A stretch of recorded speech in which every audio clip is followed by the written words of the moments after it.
Alafia to each and every one. Salamta and blessed love. Honorable Priest Isaac here. It is with great joy that I am happy to announce to you that I have officially released my first ebook, Anno Ancient and Modern Revisited. This is the continuation process of our easy-to-read books. Within the pages of Anno Ancient and Modern Revisited, we take the time to show you the spiritual connection with the island of Antigua and Heliopolis in Kemet in Egypt, with the island of Antigua and the legendary continent of Atlantis.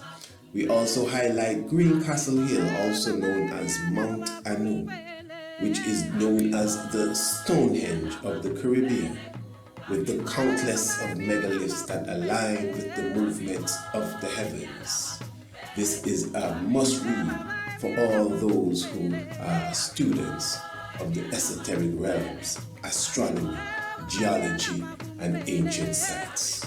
Of course, to get a copy of your book, all you have to do is to contact us at area code 1268-728-3162.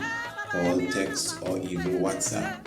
Or you can email us at priestisaac27@gmail.com to get a copy of your ebook, Anno Ancient and Modern. It is an easy to read book, may appear light, but it is extremely heavy. Blessed love.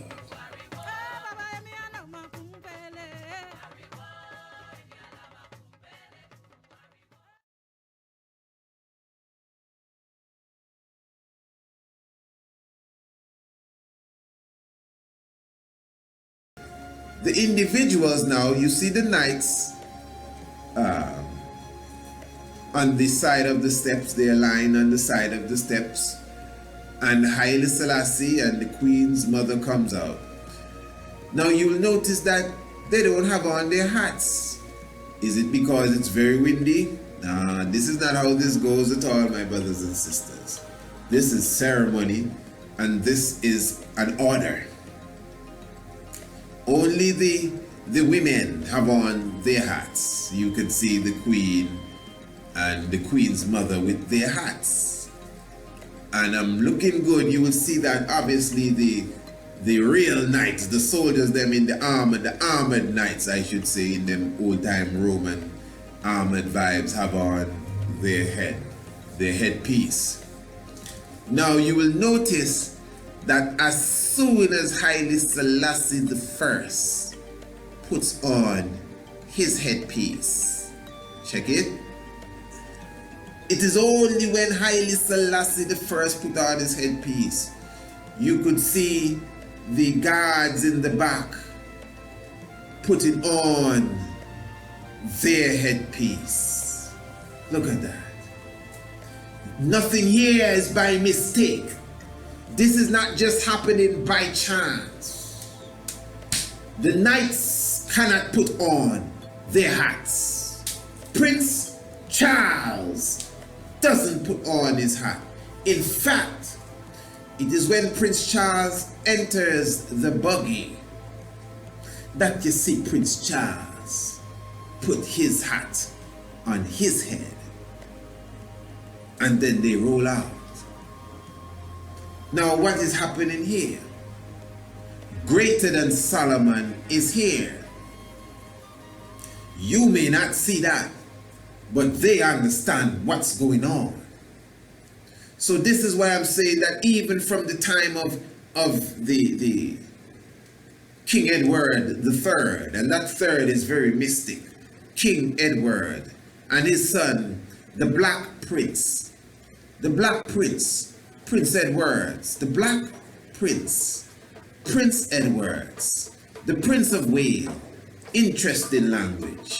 And now the current Prince of Wales is Prince Charles. Prince Charles Edwards, Charles Edwards, the Black, wait, what is this? Don't play around with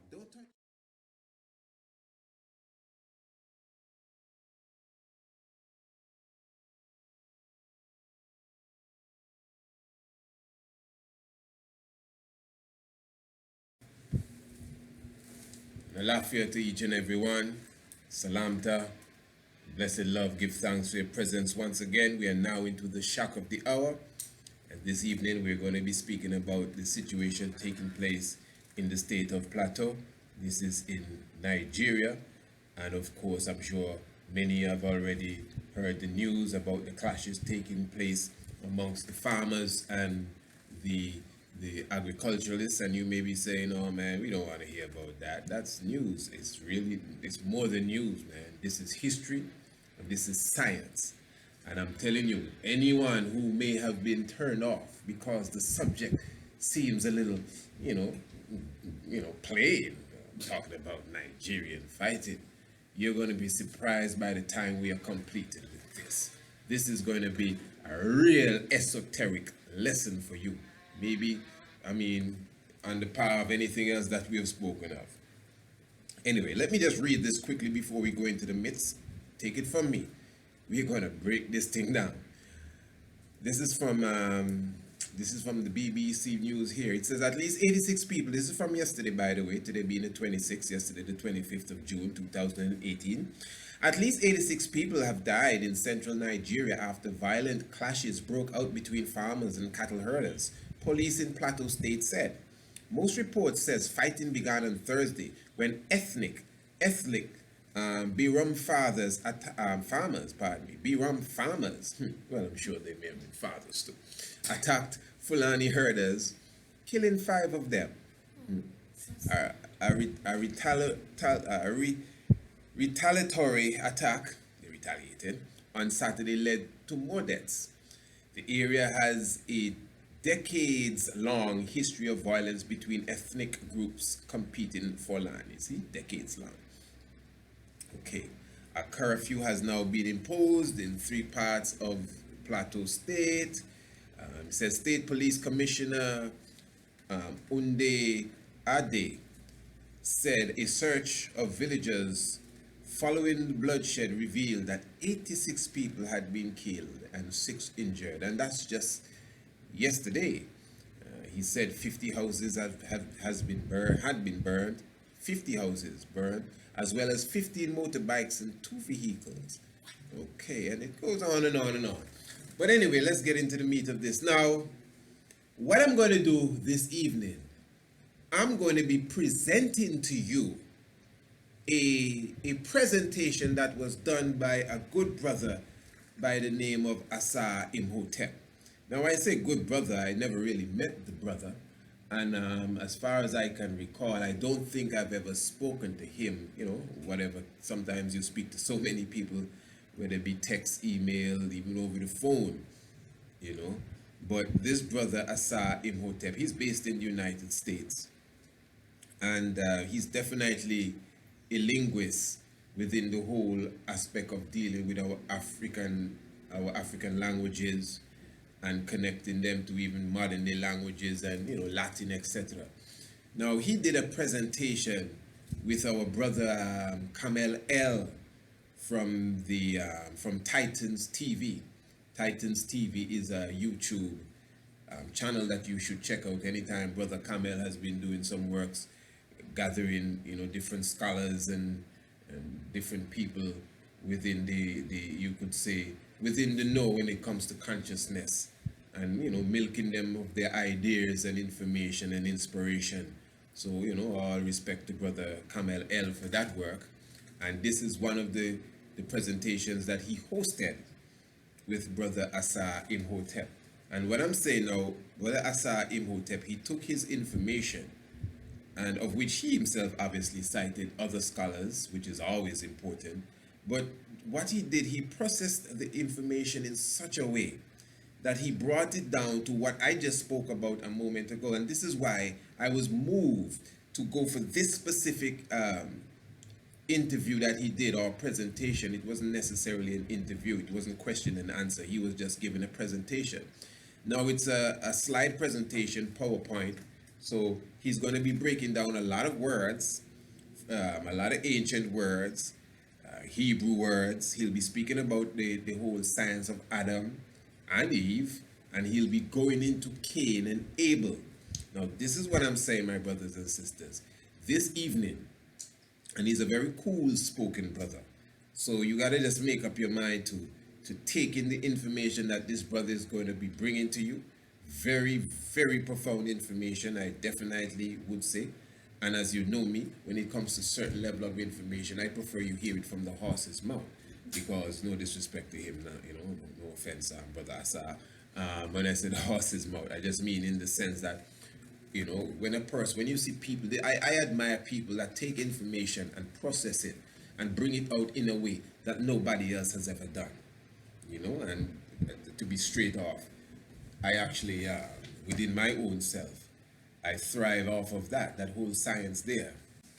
So it is much better for you to hear from him himself, how he breaks it down and how he brings it forward for us to digest. And I'm telling you, this is something worth listening to. So obviously, I'm not going to bring the whole presentation. I mean, these brothers were at it for like hours, but I'm going to really highlight what I consider the key part in relation to this discussion.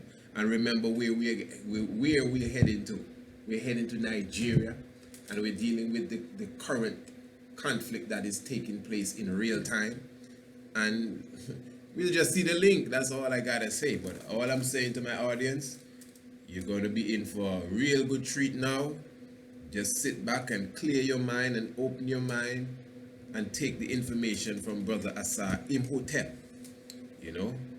Profound linguistic. All right. It is the mystic vibration.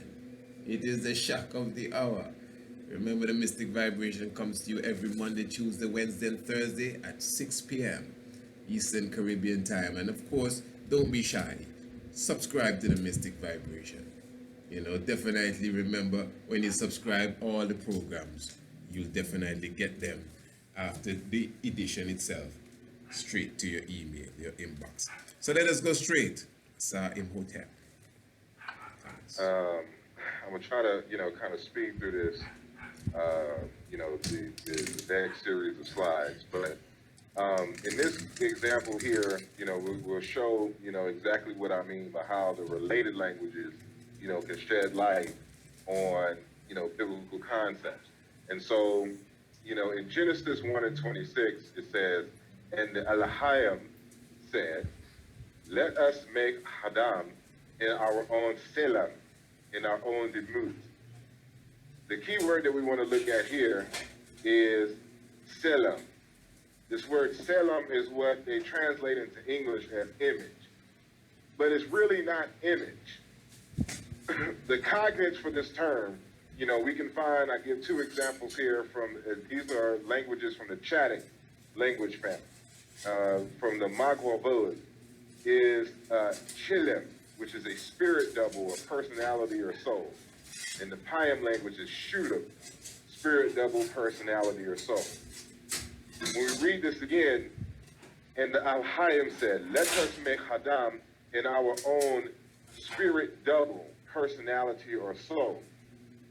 This is what it is saying in this particular text, because in the indigenous communities, the spirit, what we're seeing now as the physical world, is the double or the reflection of the spirit world. Let's listen. And these spirits, the Alahayim, the powers, they wanted to reduplicate themselves in the physical. And so they reduplicated themselves in the physical by creating Hadam. And we're going to learn that Hadam is not a human being. Regardless of what they'll try to tell you, Hadam is not a human being. It is a spirit made manifest.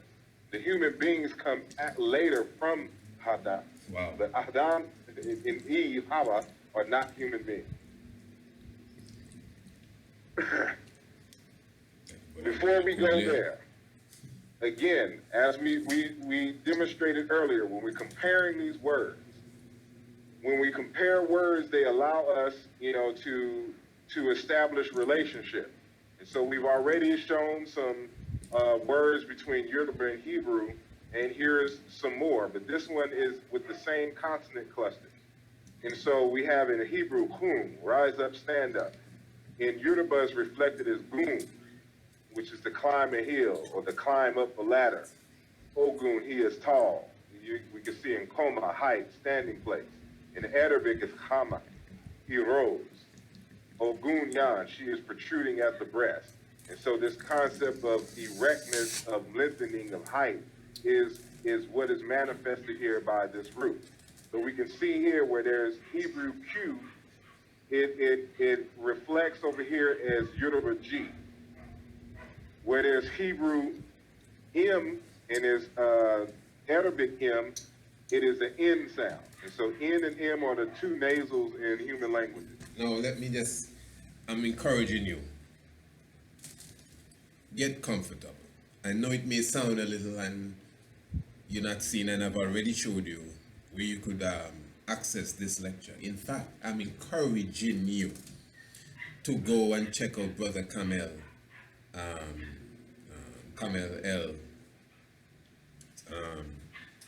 Stuff here, his website, Vibration, and check the video itself, you know, and even Brother ASAR IMHOTEP's books, you know, and even he himself, Brother ASAR IMHOTEP, has his own YouTube channel. So I am encouraging you to, number one, see this documentary itself. I mean, in the future, I'll be able to show you videos right here on radio, and we're getting there, you know. Oh yeah, man, we're getting there. Where you think we ain't stagnant, you know, we're getting there. You know, you'll be seeing videos on radio and soon. We're getting there, you know, so we're getting there. All right, so I'll be presenting this and I'll be showing you what you're listening to, both on radio and on visual. So we're getting there. But so I'm just showing you, you know, I don't want to stop and try to explain everything the brother is saying. You know, you just have to make up everybody can't be as colorful as the next person. Some people are very calm in their expression, but their scholarship is profound. And if you're as good as a listener as some people are as a speaker, because they have good speakers, you know, and they have good listeners. Some people, they don't really speak that well, and some people, they don't listen that well. Some people say, oh, priest, you're a master teacher. I think I'm a master learner. I'm a master student. That's what I am. I'm telling you the truth. So if we master our listenership and when there's a listenership, you listening to someone and listening to the information and gathering, you know, the jewels and storing them and using them correctly, then you could speak about being a master teacher if that is what you desire to be. So I'm just saying, I don't want to stop the brother over and over. Of course, there are going to be some key points that he makes that I'm definitely going to highlight. But for now, you need to take. You heard him speak about the Adam not being humans, and you know, it's like basically a personification of the Almighty, really. You know, their expression, you know, their image and likeness, really. So let's just follow along. Give thanks. This is the mystic vibration. And so Q and G, you know, are known to morph into each other as well. And so when we have Ogun, the word for war in the Yoruba language, it's Makama, combat in Arabic. Gunle, to settle. Akama, to settle, to stay in place in Arabic. Gun, to pound, pulverize. Gun yam, pounded eon, or which is yams.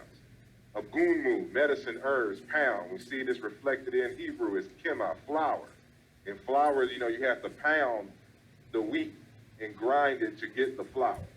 And so by establishing these correspondences and rules, we can see here in terms of what the name Cain means. Listen. In Hebrew, it's Cain. Cain. When you say Cain and Abel, it's Cain. In Abel, in terms of Abel.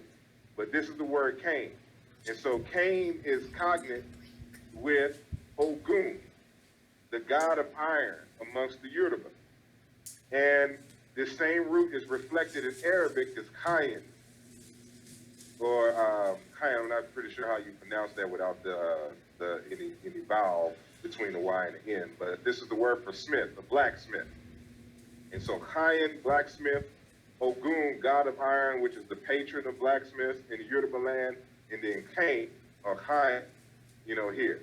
And so and that's interesting. That I don't want to lose that point. He's making that connection with the Hebrew, the cayenne. Sounds like cayenne pepper. The cayenne with the cane, And he's showing there's a connection there with the Ogun of the Yoruba, or the Yoruba, however you pronounce it, the Ogun, which is the deity of iron. And then he's gone to the Arabic now, which is the Cain, which is considered the smith, like the iron smith, the gold smithy, the smith that works in the smelting of iron and brass, making swords and all of these things. Back to the Ogun again, back to the Cain of the Hebrew, which he's relating with the Cain. And he said a lot of other things, but I just decided to highlight that because I know where all of this is leading. This is some deep stuff. This is what I'm telling you. This is some deep stuff. The god Ogun is in the Bible as Cain. As Cain. And so this god Ogun is, kind of everywhere in terms of West Africa is concerned. And so amongst the Fawn is Gun, the patron saint of iron workers. Among the Ham, which is a Chadic-speaking people, it is Kuno, the inventor of iron smelting. In the Ibira language, Igini, the cast of smiths. And so in Hebrew, again, we say Cain. But there's also a group of smiths in the Bible called the Keni, the Kenites, which are a clan of smiths. You see how the word for smith and iron and fire, is associated with the production, the production that a group does. And so it becomes the name of a group of a people who are associated with a particular occupation known as smithing, in the Bible. And so this lets us know something, in terms of what is going down in the Bible. No, even before, as he touched the Bible now, before we go any further as well, this is why previous programs are so important. This is why, especially when we took the time to do symbolic writings, the secret of symbolic writings amongst us as an African people, and even those which every time we say Africa, Cyprianus Africanus, he's the fella in Africa. Man, Brother Imhotep is going to rip that to shreds tonight. Trust me. Yeah. But this is why when we, do the documentary is directly dealing with of the art of writing and how we utilize the whole symbolic science in our expression of not just religion and theology, but even down to history. I must always stress that how we use the theater, how we use music and song and dance, just as even as we do today. The singers and the players and instruments will be there. The griot, that same expression that we've used for thousands of years, even before that, more than thousands of years, tens and hundreds of thousands, and even going further, to express our thought, to express prophecy. And I will put my finger on it again, to express history. Why I'm pointing out history?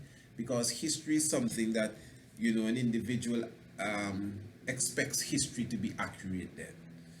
Brother ASAR has a very unique theory about where history began.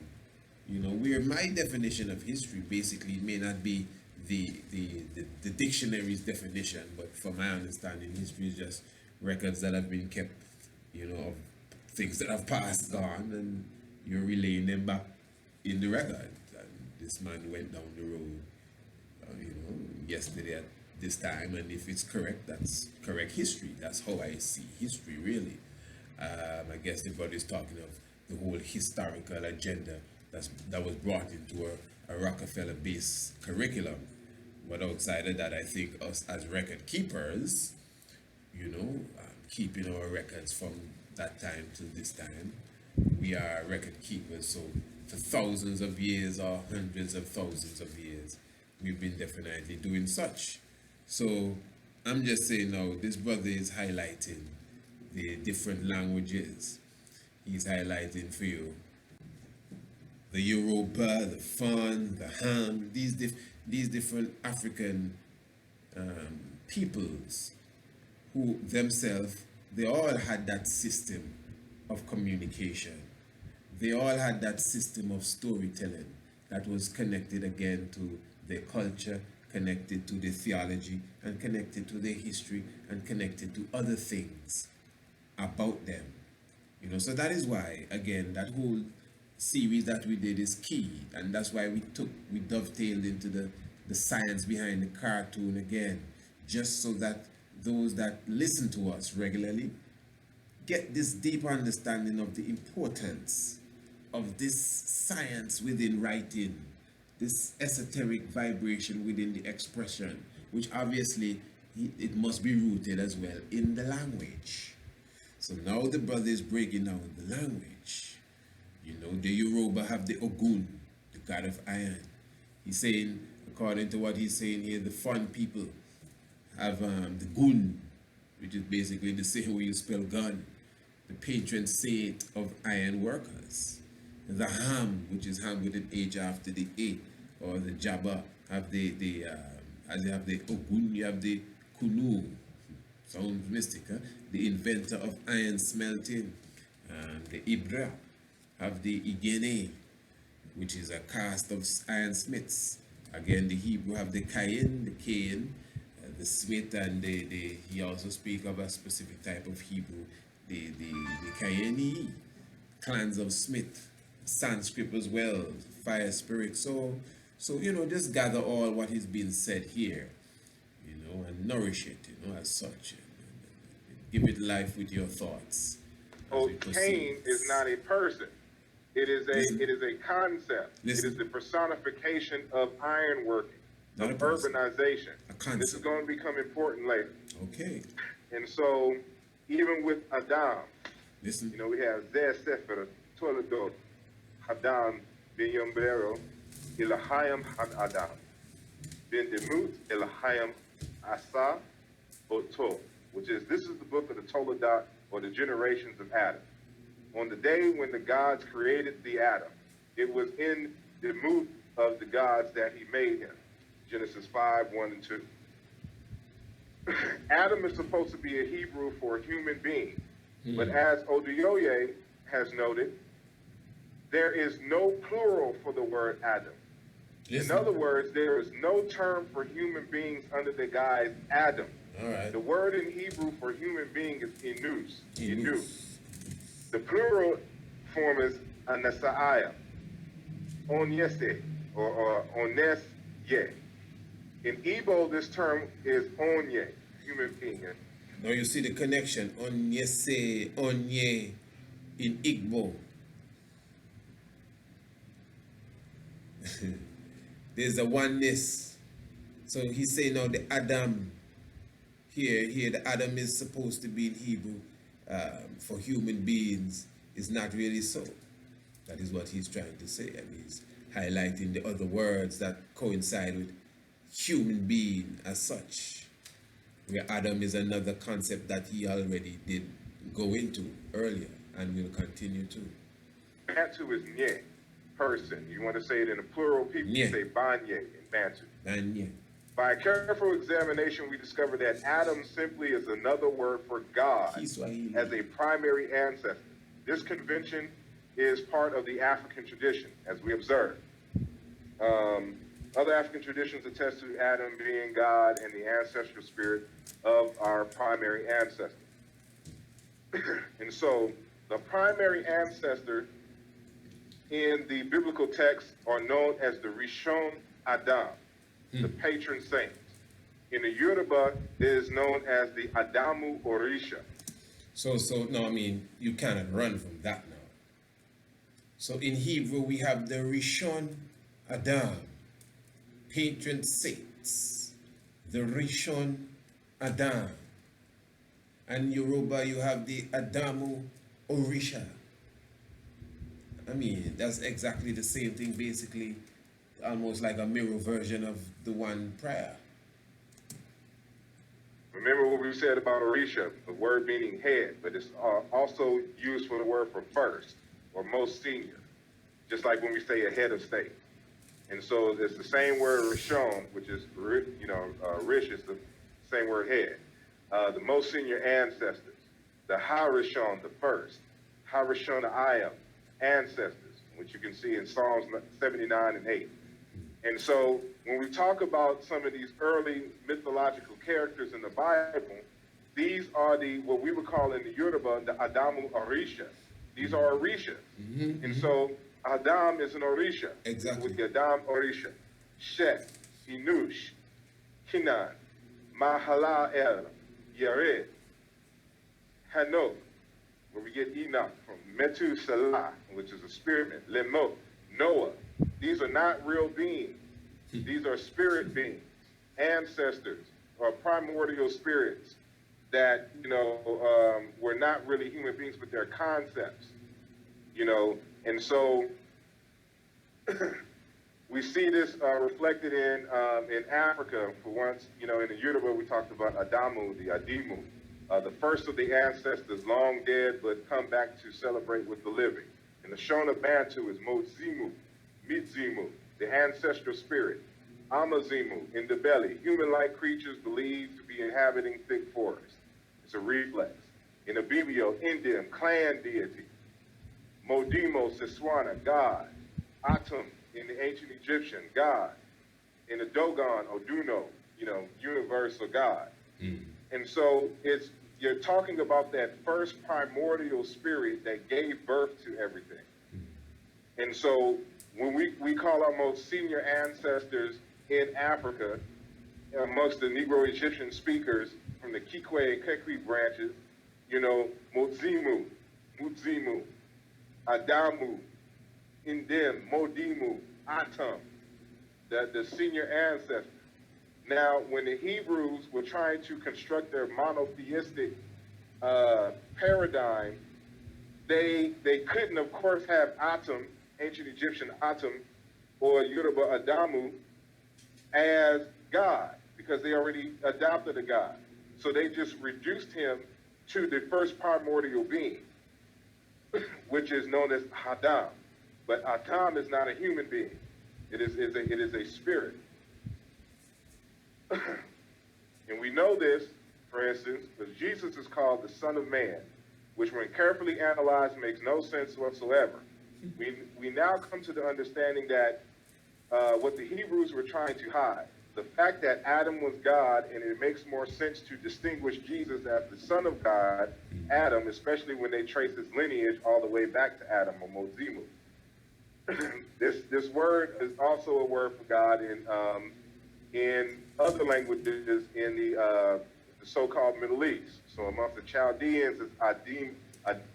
And not to cut the brother there, just for a little clarity, he just showed what he's saying there, because I know the heavens may be moving so fast, and he's saying so many things, and I don't think I'm doing an injustice to kind of, reinforce some of his very key points, and beginning with the point he's really in the process of making, that you have the term Adam, or similar to Adam, being used for God all over even the Middle Eastern world,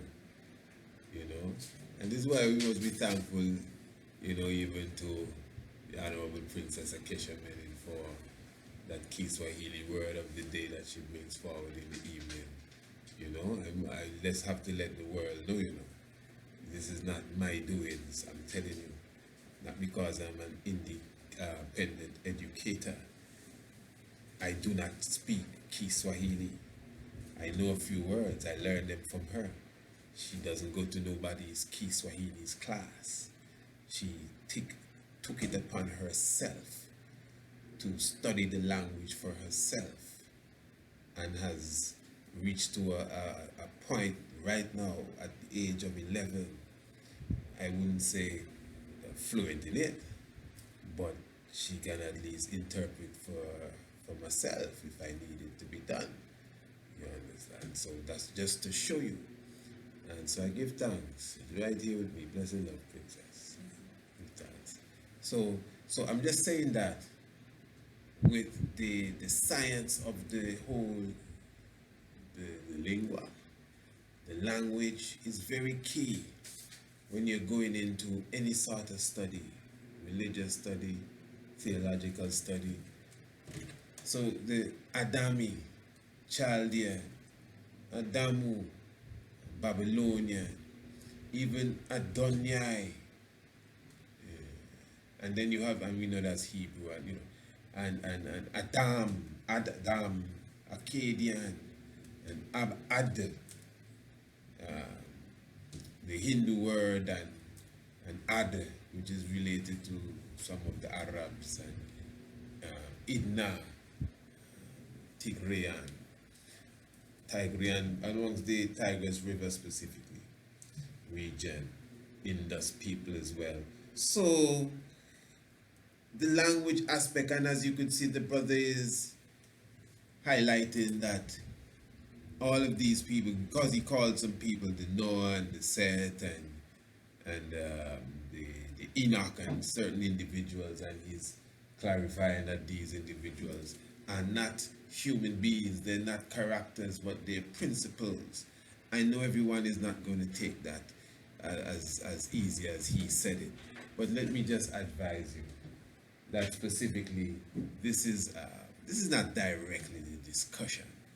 You know, I really want you to understand the science of what he's saying with the language, and there are principles. No one can run from that. There are principles, you know, but for sure, many of these principles have manifested themselves in the flesh, you know. And you see, that's the thing with an allegory, you know. That is the thing with the mythos.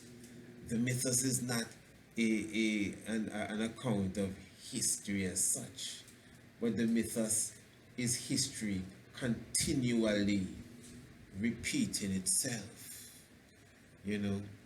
So you can point to, that's why Christ himself could say he's the second Adam.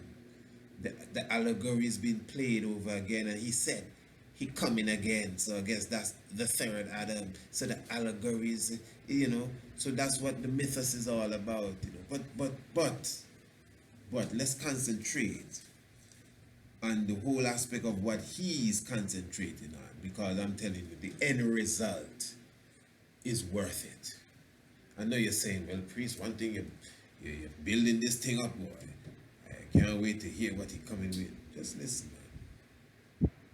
With an open mind. Adami.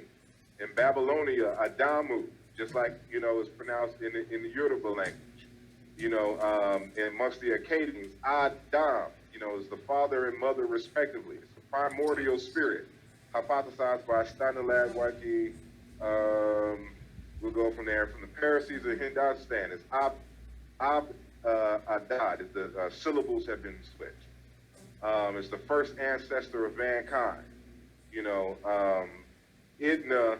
I'm not too convinced about this. There was a source, Brother Legacy, who suggested this, but some time after that, I dismissed the Idna in terms of the hands, which are associated with the ancestors there. And so you know, amongst the Arabs is their primary ancestor with the loss of the him sound.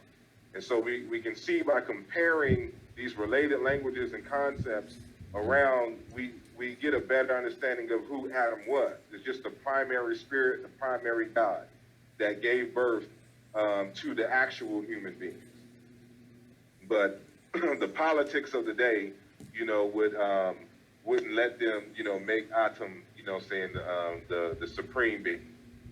And so, you know, this particular source here from the Guardians of the Land helps to put this in perspective, and also talks about the languages and why we study languages and how it reveals certain things. And so he says in this text, page 93, language evidence offers one way of getting back into the religious history of an earlier period by means of the technique of reconstructing early Bantu languages, ancestral to those now spoken in Central and Southern Africa. We can identify some concepts which were already formulated before the diversification of languages and dialects, and which were shared by Bantu immigrants of the early Iron Age. So far as religious history is concerned, it is possible to reconstruct one particular significant cognate for Proto-Eastern Bantu, and therefore suggest something about ideas at the end of the millennium before Christ. Yes, this is the cognate Dimu, which means ancestral spirit. And so helping to, provide more evidence, of Adam or Hadam, being related to this concept of an ancestral spirit or progenitor deity or being. And so, moving on to the next term, is the actual word for Hebrews themselves. And so we learn in the Bible that Eber is the name of the ancestor of the Beni Eber, the sons of Eber. These are the Eberayim, the Hebrews. Genesis 10, 21, 24, 11, 14 through 17.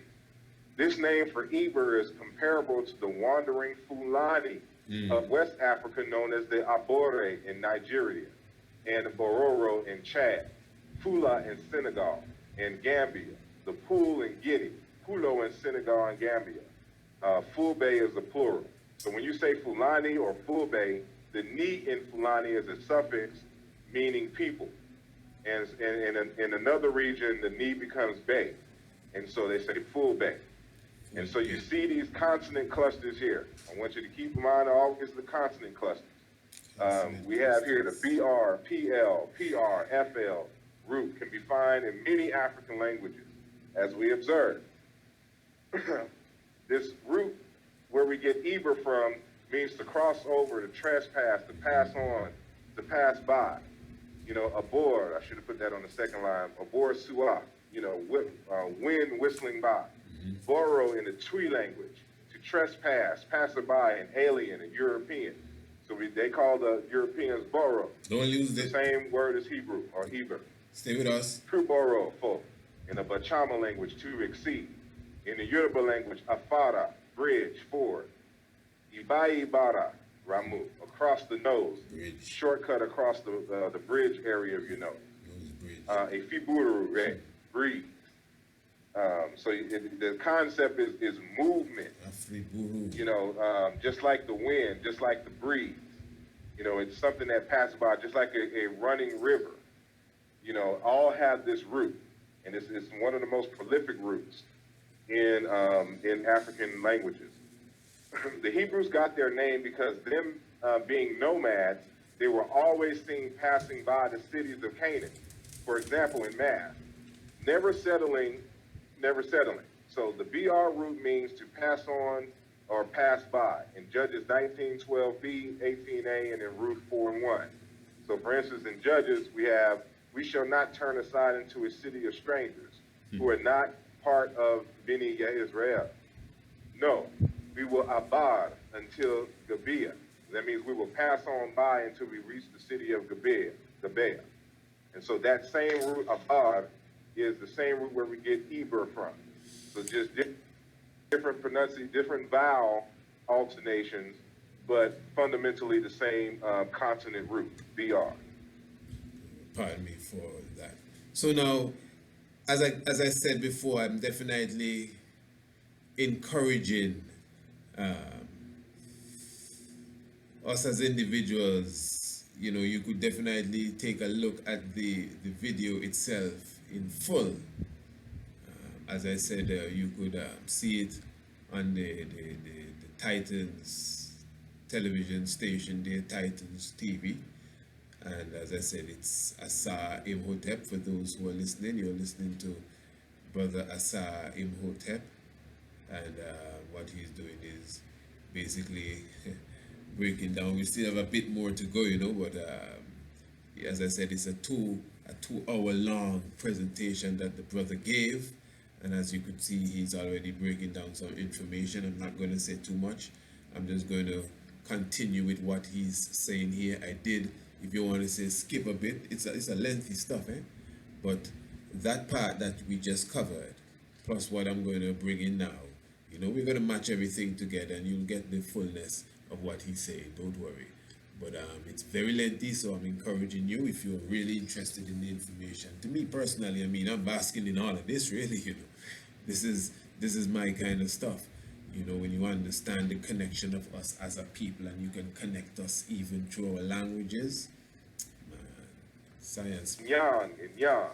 So you can see that all these ethnic groups, had their origins over here in West Africa and East Africa, and they still retain their same historical names in the modern times. And so this is important. Why? Because we can do the same thing for the Hebrews and their cousins. Because everywhere we go around the Middle East and North Africa and West Africa, we see these same nomadic herding people, and their names are pronounced slightly different. And so for the ancient Egyptians, it's the Haparu or Paru, but they're known as the Puel or Pulo, the Faleta, and they're also known, of course, we mentioned the Eber or the Bar or the Barzit. Listen to this. So the Bar, Barzit, these are people who lived in Saudi Arabia. Listen to this. Under that. This is how they refer to the one people, you know. FL variation, so I should mention that P, B, and F are known to morph into each other. And so I mentioned earlier the R and L sound also merge into each other. So we the same root for the same people, the Fula in West Africa, the same group as the Afar in East Africa, the Afri, the Afrin, the Afaresis, the Afaria. I think Afaria is in the in Arabia, but the Afarisis and Afrin and Afri, these definitely are in North Africa. These are where we get the word Africa from, because it's named after the people, the Afri, the Afriga, that were a subgroup of the Berbers. And actually the word Berber should be in this second column here. So the Berbers also are related, the same group of folks. The Falasha, you know, in Ethiopia, the Gafar, the Gafir and the Gafar, also in Arabia. These groups of folks. And so the Ka is a prefix, but the root is far. He's definitely, as he said, the Hebrews and their cousins. That's what he refers to it as. But what the brother is doing and did, he's making this one connection here, even connecting West Africa to East Africa, and as far as even into Arabia. And what he did in his presentation, he has a map where he is showing where the root of a lot of the languages, you see them coming out of what people call the Asian region and coming through North Africa. A lot of migrating people as well. And he's going to explain it properly and bring it down into West Africa, even into the southern part of West Africa as such, under that area there where you have the Ivory Coast and the Togo and all of that region there, you know, and you see the different languages that these different people along that line have. This is serious stuff.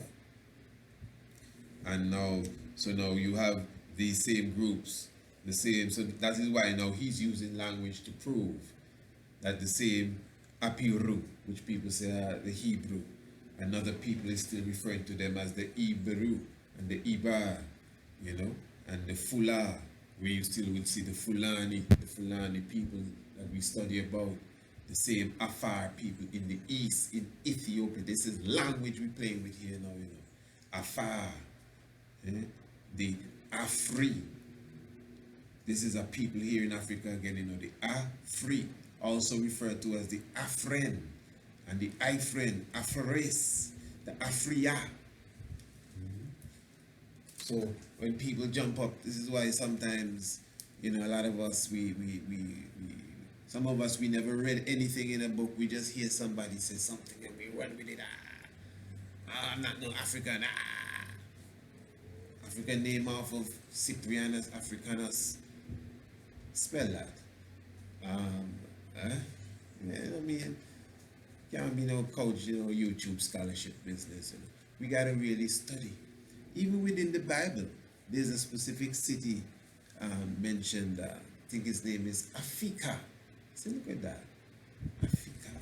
There's no R in it, you know. But Africa, it's PH. You know. So it's a language. That's the point, my lord and princess. It's the language, you know, the spoken tongue throughout the generations and throughout the times, hundreds and thousands of years, and people migrating out of Ethiopia, because he's going to highlight a book here by, I think, Dr. Mboli, and Mboli showing you out of Ethiopia, everything came and went northwards to Kemet and southwards down into the Zulu region and southern Africa and these places. So this is good information, and remember, it may seem like we change our mind, but you know what we're really talking about? We're talking about the ethnic violence that is taking place in Nigeria at this moment, and we must keep in mind. I'm going to give them a little peek. You all know, giving them a little peek. We must keep in mind that we're dealing with cattle farmers, herdsmen, and agriculturalists. And remember, one of the things that he was doing, Brother ASAR IMHOTEP, enough respect to this presentation, he was highlighting Cain and Abel, an agriculturalist, and a pastoral man. The story of Cain and Abel. These are the sons of Adam and Eve. Some aspects of the mythology says that Cain is not really Adam's son. Cain is the devil's son. But whatever the case is, Cain and Abel are taught to us to be the sons of Adam and Eve. And you know, Adam, in the esoteric, you don't know the science. So Cain now, according to the Bible story, Cain was an individual that planted the ground. Cain would grow vegetables and fruits and bananas. Cain have some nice pineapple. You want to eat some of Cain pineapple? And talk about Cain, you want to eat Cain sugar cane? Hey. Cain can grow a nice, man, anything you want, man. Cain, strawberry, Cain, yeah, man, Cain.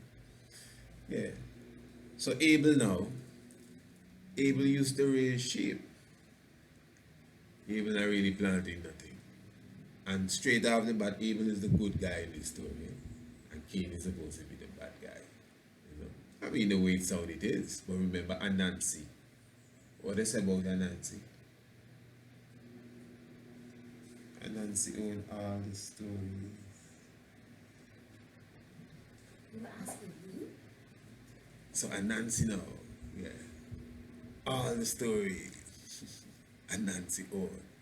So that means you can look within the story for the esoteric science and the esoteric understanding. So Cain and Abel had to bring a sacrifice for the Lord. And Cain bring some cane. And Cain bring, like harvest time, some bananas, a handful of fig and fruits. And Abel now kill one of his sheep. Yeah, man. Slice it up and bring it and throw it on the table and say, that is for the Lord. I thought about what Abel put. No, Abel is the one that put the sheep. Oh, the Cain. Cain put. But the Lord was not pleased with Cain's sacrifice. According to the Bible, the Lord was upset with Cain.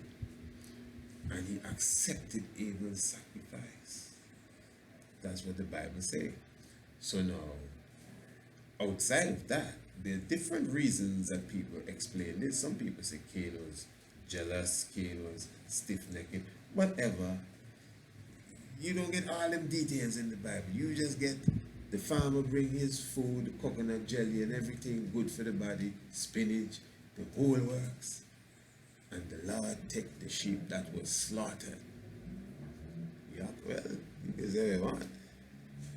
But the thing is, because we understand that there's allegory in everything, obviously there's more than meets the eye there.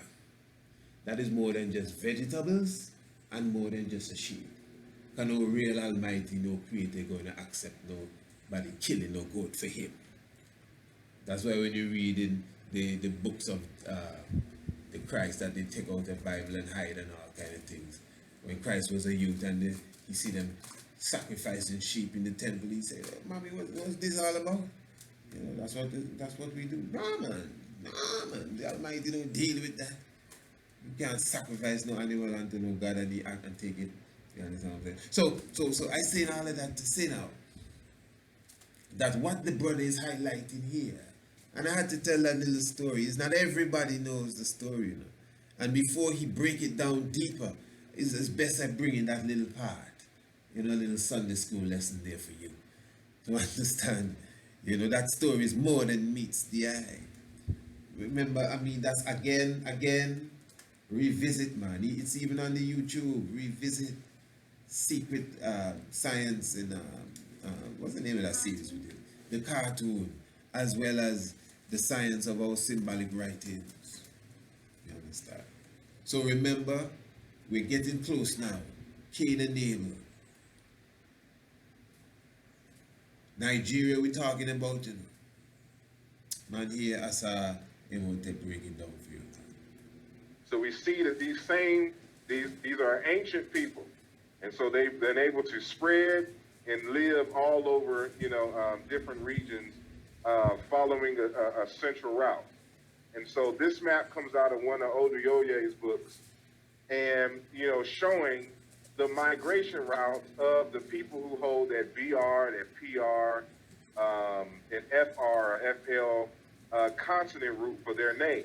So he's showing the map coming out of the Middle East area as such, and the same, you know, direction I just gave you. Listen. And so this isn't just simply a name for people that passed by. These were actually an old ancient ethnic group that went by the name.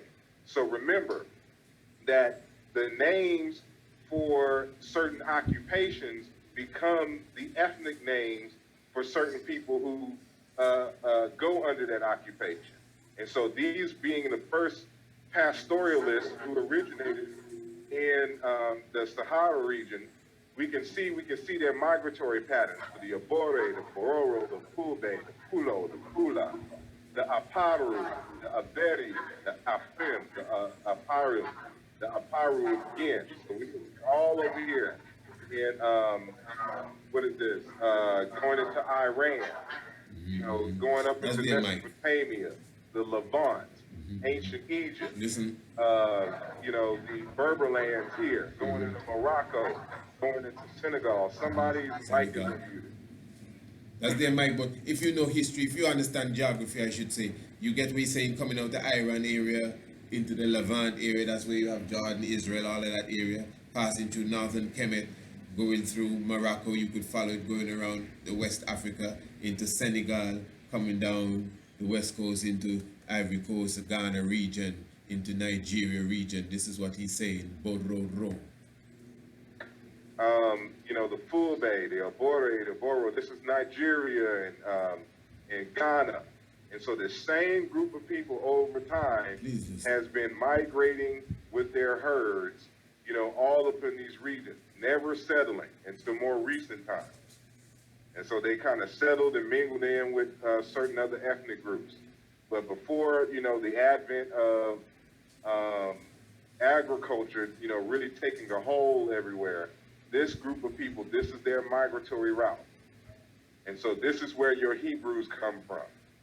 You know, group of people are Paru, and all these others who lived up here. Let me quickly stop you there. ASAR IMHOTEP. Wow! Wow! Oh my gosh. Okay, hold on there, hold on. As I said, that's Brother Kamel L there. So as I said, that's the host of the program. Must give thanks for him as well, the works he's doing there, bringing certain scholars to the front line. And but he's going to go on some different debate, but we ain't that right now at all. But no, as I said, enough respect, give thanks. But now, so we dealt with that Cain part, you know, and I'm not going to linger on that long at all. I'm just going to queue up when the good brother comes back in, because as I said, I think it took a while there for Brother Kamel to do some internal house cleaning before he brought the brother back in. So let me just find the right spot. And yeah, okay, here it is. Now let's continue now. So trust me, we just dealt with Cain. This is a study. Exercise here tonight. You know, study lesson, and this is Radio Anu. So as I said, in the future, it'll be more radio plus television. So don't worry. Let us continue now. Where are we? This is good now. Here we go. Right. So back to ASAR IMHOTEP. All right. Now, we talked about Ogun earlier, which is the patron smith of blacksmiths, of ironwork. And now we're going to get on Abel. Abel. Where we get the word Abel from. Abel. We talk about Cain and Abel. We know the story that they were brothers. Okay. And so, again, these are fictional characters. They're not. So we just dealt with the Cain and the Ogun. So now we're on Abel. Okay. He's saying they're fictional people.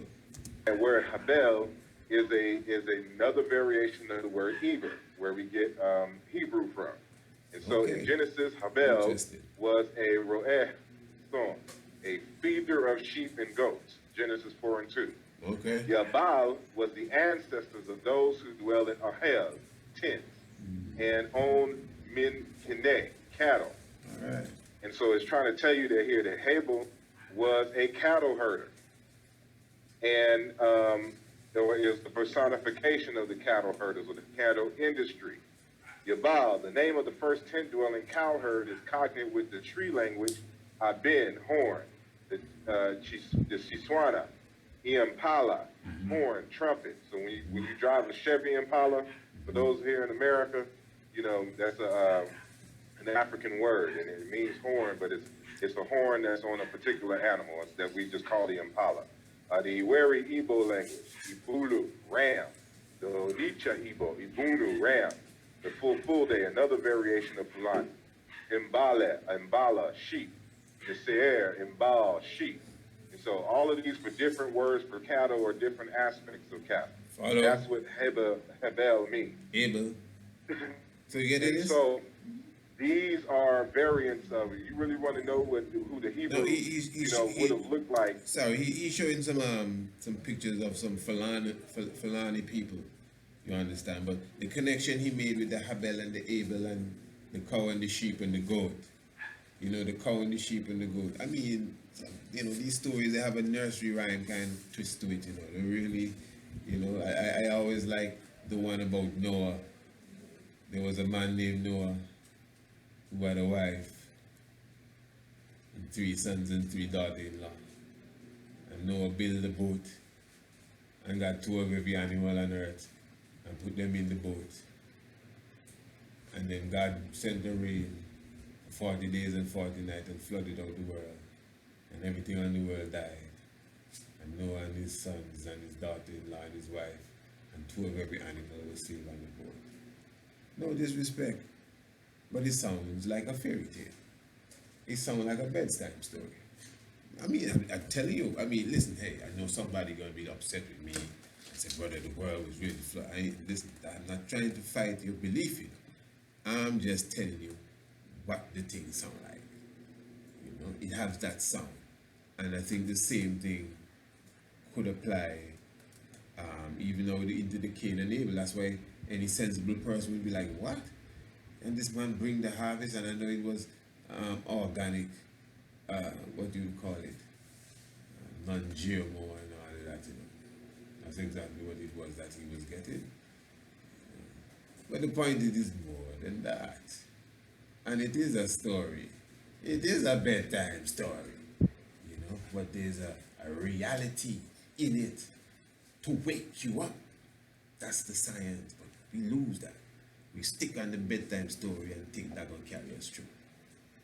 That's the problem here. I hope you're gathering what I'm saying. So we're just going to, so we're at Abel now. And he's saying the Abel, connecting that with the Fulani people, and he's showing you goat and sheep and cattle just within the word and the name itself. Remember, Cain is iron, tools, smith, cutlass, fork, hoe, shovel.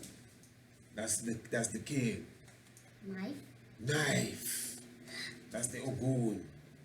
Iron, smithing. The Cain, the Cain. And now we're dealing with the Abel, the Abel. Goat and sheep run around. Remember, Cain is the planter who tilled the soil with the cutlass, with the fork, and Abel is the one that raised the sheep. Which is very symbolic. Remember, Rachel killed the kids to put on Isaac, not Isaac, and Jacob before Isaac. The two kids, just like in the stories of the Snow White and so before Walt Disney took them. You know, even just for those are in the front of the class. Those are in the front of the class. You should know that. Remember, we were just talking about God and the devil and what kind of relationship they really have, and that story that speaks about the angel destroying the city. For those who know it, and I'm going too deep, the angel was destroying the city and all of that because of David, counting the people. There's a specific part, I think, in both of the accounts that says, and David and his men were dressed in clothes of hair. And I said, okay, interesting. And why mention that they were dressed in clothes of hair? Science, because remember, David is a fellow that is considered to be ruddy, and ruddy says it's red. So that doesn't mean he was red like he is red man, but at the same time, the same Esau was born red and hairy too. So all of that is just the science of it. So we are at Habel now, and he's dealing with the Fulani people. Let us continue. And we can see the faces painted white, here, which shows up in, the thing. So, everybody claiming that the Hebrews, they're not Hebrews. These are Hebrews. But some of these people did get caught up in the transatlantic slave trade. But they were the primary reason for the transatlantic slave trade. But that's another, situation there, because they became Muslims and then started doing a lot of jihad in West Africa, which caused a lot of instability. But that's another discussion. And so there's a linguist and Egyptologist by the name of Abu Bakr Musalam, who wrote this text, the origin of the Egyptian origin of the Pools, which is the Fulani in West Africa. That speaks about this. So when we talk about, their East African origins, this is who they are. And so, but they were also known by another name, and that is, some people call this the Amu, but these phonemes are really, this is an R sound, and this is, again, a K or an H sound. And so it is left, or either Rahimu or Rahimu, or Hamau, or, however, whatever the vowels were. But these were the quote-unquote Asiatic, nomadic Asiatic desert dwellers.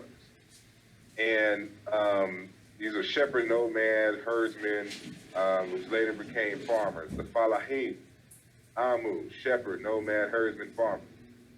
But this word here is the word for animal, Ham, because remember, the animal, the not only in terms of you got to understand where this concept of Eber also comes from. When you're looking at the herds, the cattle, they always would roam different time periods, in terms of the seasons.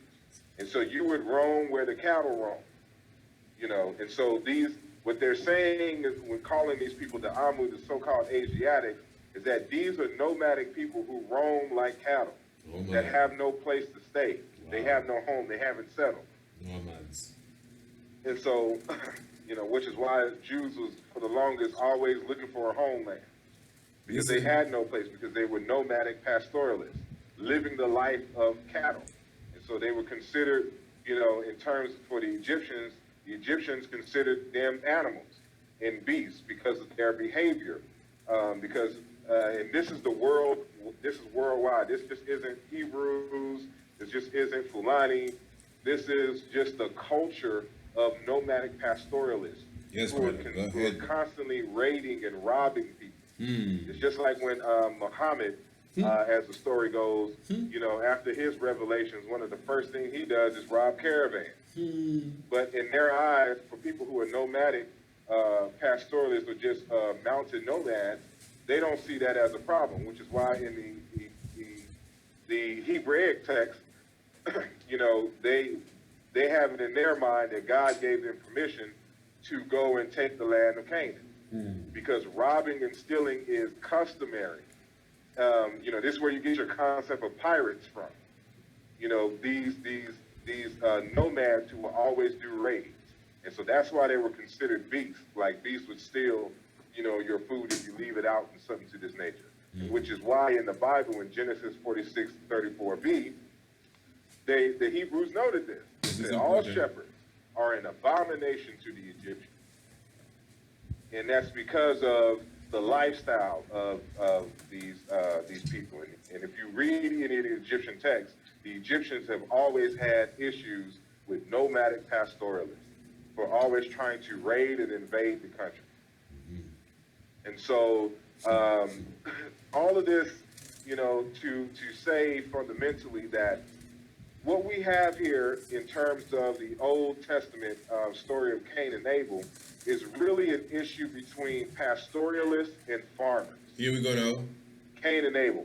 And this Cain and Abel is going on in modern times. Don't lose it now. If you know, come back and you know, type in this link, or type in, I didn't put the title up here, but if you type in this link, you know, hopefully it's still up. I originally downloaded this in 2010. You know, you will see that the Fulani and the Ogun farmers, you know, the farmers are called Ogun, and the Fulani, the Bororo, they have been in clashes. Okay, now, yeah. Let's take a sip of something there. Yeah. We're almost sealing up now. Now, what is taking place now? I think this video, what we're listening to, took place about 4 years ago. I think it's 2014.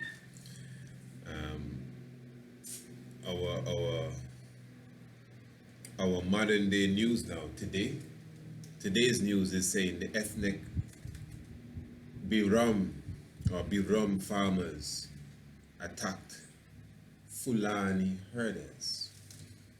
This is the news we read last night for news briefing and commentary. Remember? Yeah. Of course, and we saw it. I was just watching. Previous now, yeah. So the Biram farmers attacked the Fulani herders, killing 5 of them, and 86 people in all died. Now, I don't think they're all Fulani that died. And you have pictures of people in their white over black and buried. Look at the casket. Wow, look at how much white casket we have here. Look at this is on the BBC website. Okay. Now, this presentation from ASAR IMHOTEP. He's showing you now, he was speaking of a website that you could go. And at that time, this was done, I think, 2014, but at the time, I think it was 2010, the 28th day of September, when he said, I think he cited the article, saying that the Fulani and the Ogun farmers endless clash over farmland. Listen to me, good. Listen to that. The Fulani, the brother just took time in his smooth fashion to explain the link between the Fulani and Abel. And I don't think I'm disrespecting him at all, but he ain't no Bible man, you know. Them fellas, he clearly tell you nobody there real. Nobody there exists. This is all myth and what word did he really use? I don't think he said myth, but I don't think he said, I think maybe he used the term allegory, maybe so, but basically that's what he's saying, you know, but more so than even all of that allegory myth stuff. He's more rooted in the language. So even without allegory and all of that, it's a story that has been told. They are, no, I remember what he said. They are principles. Okay, that's it. And it's a story that has been told to express the principles, you know. And I'm sure he would have seen that them same principles even manifested into flesh. Because what he's citing here on the website showing the battle between the Fulani and the Ogun people, that ain't principle. They may be fighting over principle, but that's real people fighting there. The news we read last night about 86 people died in the clashes. That's not 86 principles. There is human beings that were murdered, killed, cut off, murdered. I don't know if murder is the correct word. It's touching there. But they were killed for sure. I saw small couples, so would it be small people? Children died in that as well. Children died in that. So that's more than principle. I agree that the stories are of principles. But as I said, even at the beginning of this program, and I always say, all of these principles manifest themselves into flesh. So the Osiris come in flesh. The Agun come in flesh. The Aset and the Kunun, they all come in flesh in principle form. Because the Osiris is seen as a people, you know, and yet the Osar or Osiris is seen as a specific individual, and all of that manifests in flesh. So when Asar go into the underworld in a ship for 400 years, that's us as a people, you know. But yet still when he go into the underworld for exactly 5 years, that's Negos and Negas. You see what I'm saying? So the Fulani now, the Hebel, and all the good stuff that the brother just gave us there, and the platter, you know, the sheep, the goat, the ox, the Abel, the sacrifice, and then the Cain is the same, the Cain, the Fun's gun, and the Yoruba Ogun, you know, and here you have the Ogun fighting the same Fulani, the same Cain and Abel, down to the name, down to the words, down to the language. You cannot beat that. Live and direct.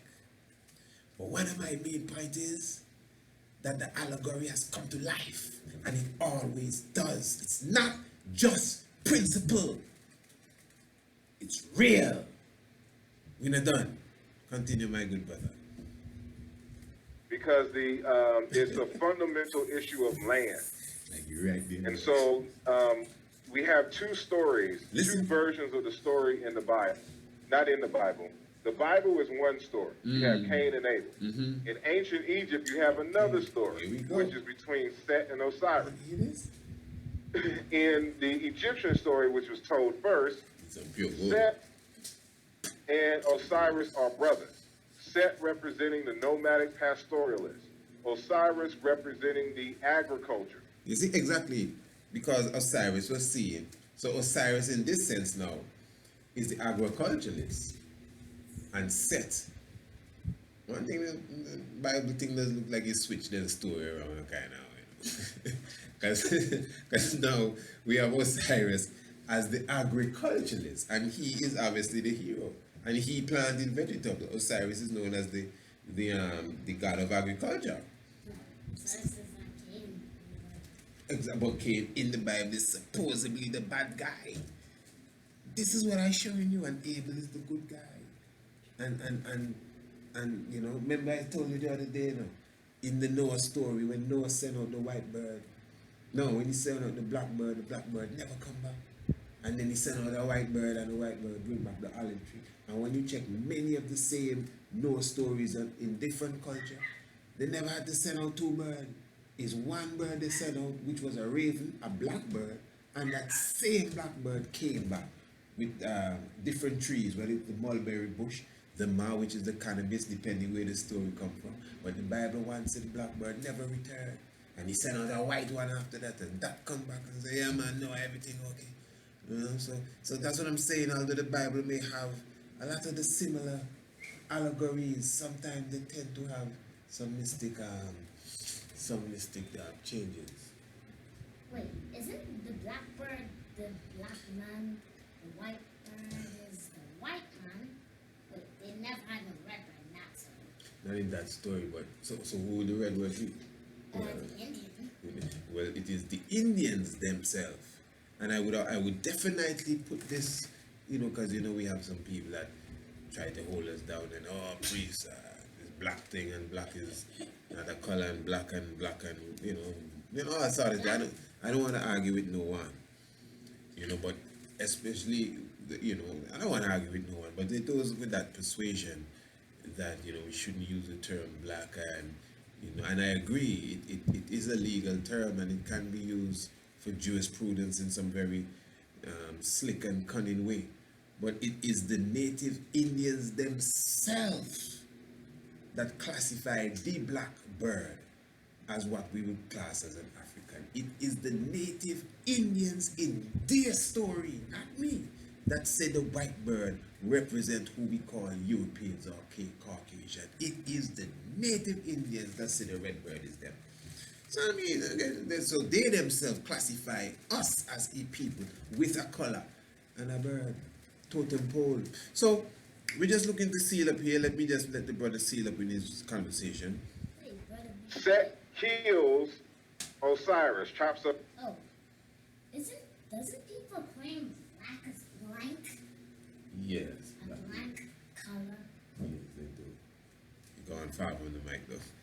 His body and spreads it in 14 pieces, spreads it across the Nile and in other different places. And so, you know, for reasons, you know, unknown, jealousy, whatever. So the Egyptians telling the story of how pastoralists were ruining the lives or ruining the livelihood of agriculturalists. But then, you know, here comes the Hebrews version. The Hebrews version is Cain and Abel.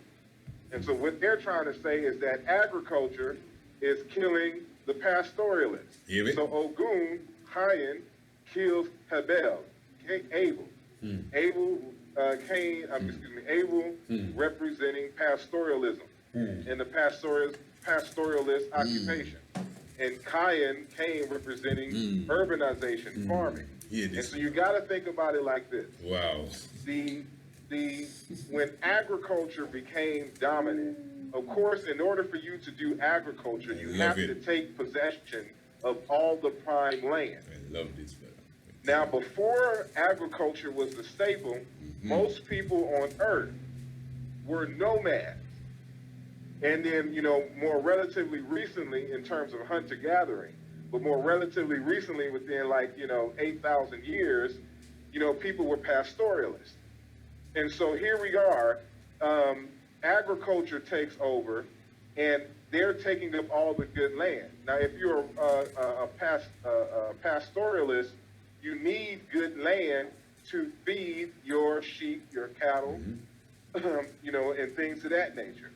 And so what happens is when these large herds of Fulani and Hebrews and Arabs and all of these other kind of groups are moving or passing by these cities, these cattle are eating up all of the food. Wow. And so now this becomes an issue of national security. So they go to war over it.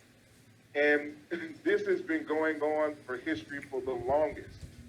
This is the original conflict between the Hutu and the Tutsi. The Hutu being a Bantu farmers, the Tutsi being the pastoralists, the nomadic pastoralists that settled among them. And they immediately had conflicts. In 1994 in Rwanda, that's not the first Hutu and Tutsi conflict. They've been having that for centuries. It is the man. You know, and even in recorded history, they've been going at it. And so we have the same type of thing literally with the name Cain and Abel. Their terms, their cognates in Nigeria, northern Nigeria. The Fulani going to war with Ogun, the Oke Ogun farmers. all because of land. And so this is important because the so-called hatred that the Hebrews have for, you know, any of these other larger nations is because they were killing off the nomadic pastoralist tradition. And so it's an issue of them wanting to hold on to their traditions. And so in order for them to hold on to their traditions, they had to not be like all the other nations.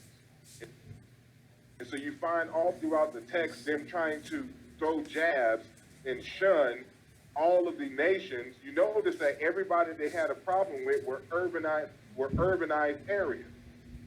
You know, and so the same thing with the Egyptians in terms of Babylonians, all of these are farmers.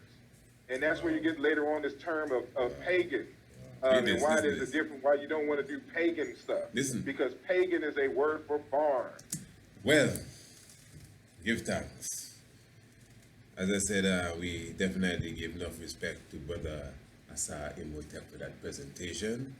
And we are honored that we could have utilized it to even express to our audience, you know, that information there and directly connecting it in real time. You know, that is the key here. The date of today is the 26th day of June. You may be listening to it at a later time, but that's the date right now. And we're talking about real time, what is taking place in Nigeria 2018 right now between the, what is it, the Biram and the same, let me get that straight, the Biram people, that's the correct term, Fulani people, and the same, where at least 86 people died here according to that clashes. Nigeria clashes, 86 people died.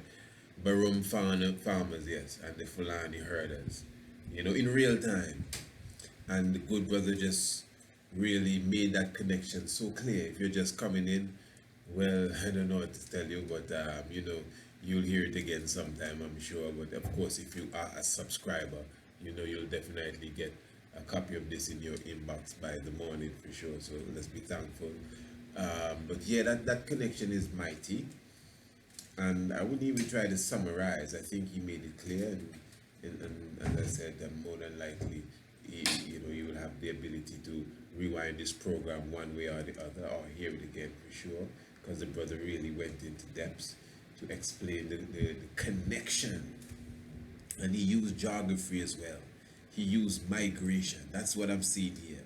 It's not just language and just peoples, but he also went into geography, and he also went into migration, which was very key to show the people them, as I said, even the different authors he cited, who you know, are proponents of the out of not just Africa theory, out of Ethiopia theory, you know, and the brother, the same brother ASAR IMHOTEP, you know, I would encourage anyone to visit his YouTube channel, you know, and even check out his books. You know, he really, well, from my understanding of his study and what he has expressed, it really points back to Ethiopia really as the root of all tongues. So just the Ethiopia itself. Now, I don't mean the Ethiopian empire that went as far as I mean the place we call Ethiopia today. You know, so give thanks for that connection, my good brother. I think it's enough said. The connection, Cain, the Cain, the Abel, the sheep, the goat, the farm, and everything so connect. The Orisha, the Orisha, the Adama, Orisha, the Roche, Adam, and everything was precise and on target. That's what I call mystic vibration. You know what I mean? Yeah, that's my kind of stuff. That is the thing that, well, obviously, I like. So give thanks, my brothers and sisters, you know, and as I said, definitely keep in mind that we will be, maybe by the time you're listening to this, our pilot ebook will be out. Our first ebook, make sure you get a copy of our first ebook, which is Anu, Ancient and Modern Revisited. Yes, we have Anu, Ancient and Modern, but it has never been revisited. So now we are revisiting it, and it's in ebook fashion for the moment. So make sure you get a copy of that. Of course, you know what to do. Just contact us. You email us at Priest Isaac 27 gmail.com. Yes. Or contact us, area code 268-728-3162. And definitely inquire of getting your copy of Anu, Ancient and Modern, Revisited, for sure. So definitely give thanks. Of course, if you know your Bible and you do not know your history, the knowledge of your Bible will definitely become a mystery. And subscribe if you haven't subscribed as yet. It's very important, and to keep up with the information and the inspiration that is just coming your way. Blessed love to one and all. You say? And it takes some realize to realize that are amongst us. Blessed love, do give thanks. Holy Emmanuel, Selassie, Jah, Rastafari.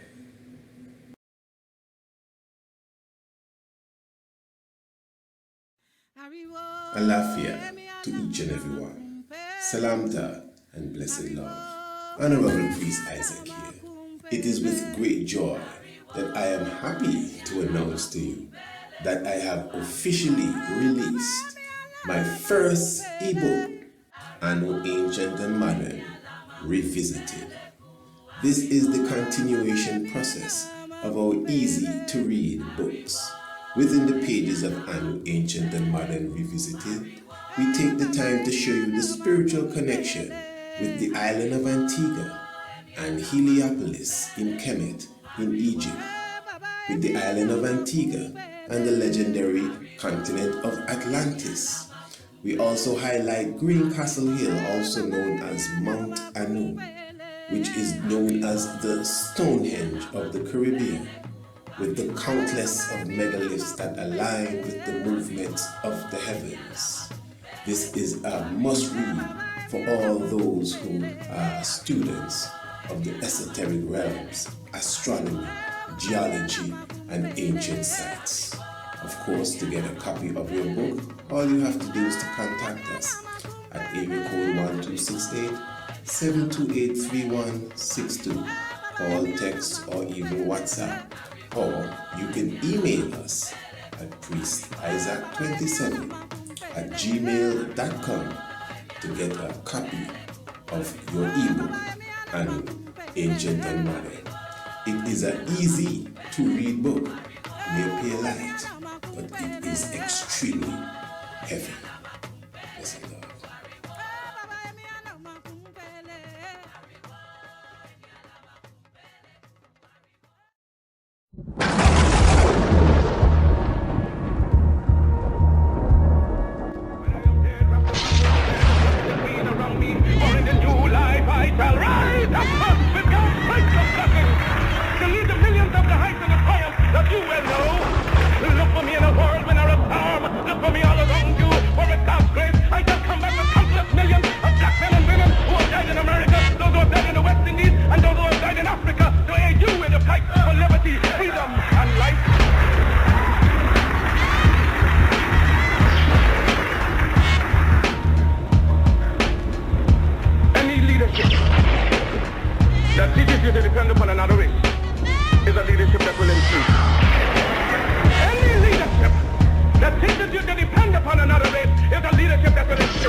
Subscribe to the Mystic Vibration Shock of the Hour program today and receive our nightly show immediately after each and every broadcast.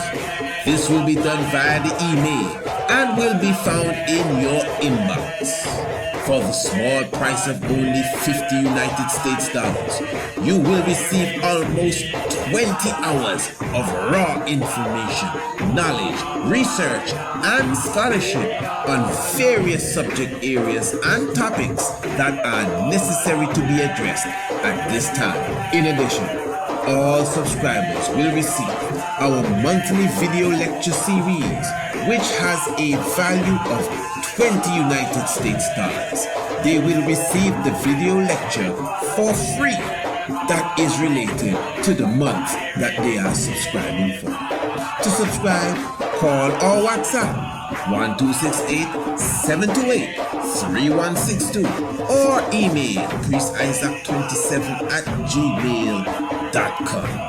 The Mystic Vibration is a program that is every Monday to Thursday at 6 p.m. sharp Eastern Caribbean time on radioanu.com.